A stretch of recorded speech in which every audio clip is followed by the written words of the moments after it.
Recently, the ICE came in and raided 11 area McDonald's restaurants. What is your thought on this, some call it enforcement-only approach to immigration? You know, we're not going to solve a problem of 12 million immigrants here, 50 immigrants at a time. And I think this is much more for show than having a practical effect.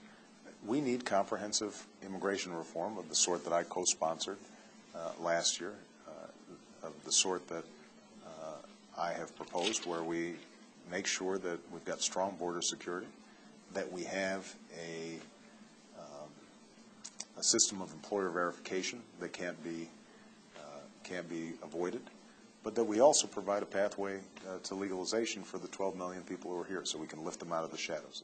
You have said before in speeches that you won't be swift-voted, that you're tough enough to withstand an attack like that.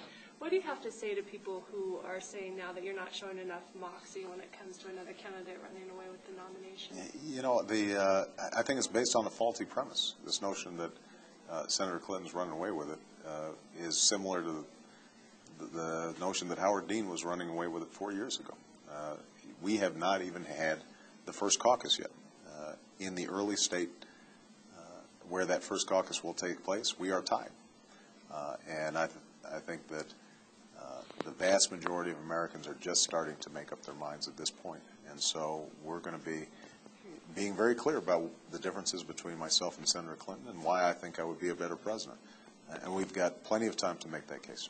Are you being clear, though? I mean, your whole speech today was talking about conventional thinking in Washington, that the vote to go to war in Iraq was a mistake, and the resolution that Senator Clinton voted for. But you didn't mention her name. Why not say Senator Clinton? You know, first of all, because I think most people are aware of the fact that not just Senator Clinton, but most of my other opponents in this race voted for the war. So it wasn't just her that engaged in that sort of conventional thinking. That was something that has been true for the majority of the candidates who are in this race. And you know, we have, I think, been very clear about the differences that we have with Senator Clinton on diplomacy, on the approach to Iran, on how we would deal with al-Qaeda in the borders between Afghanistan and Pakistan.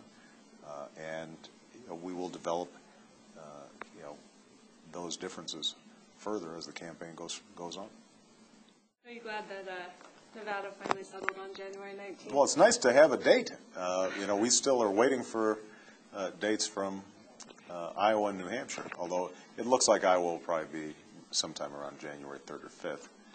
New Hampshire hopefully will be a reasonable amount of time after that. Crazy schedule for you guys to have to deal with. Oh, absolutely. So are you surprised about the Dick Cheney being your cousin thing? Or you know, actually the truth was some genealogist had done that story about 6 months ago, and it was reported.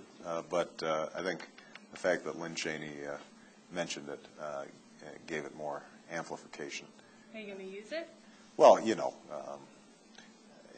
so far my poll numbers haven't gone down as a consequence.